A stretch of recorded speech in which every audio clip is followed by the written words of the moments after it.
What's up guys, Adrian from AC Designs Garage on YouTube, and today I'm going to show you what my favorite edge welding cup is and why, so let's get at it. But first, let's get suited up.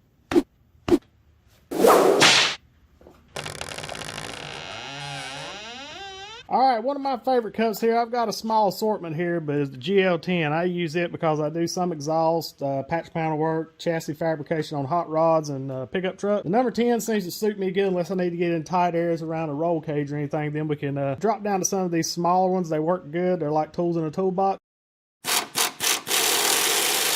Now that we got this beautiful cup put on this TIG rig, we're going to switch on over to some beautiful arc shots.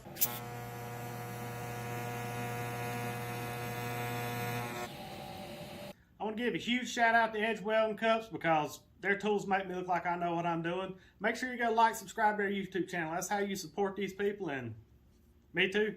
God bless. We gone.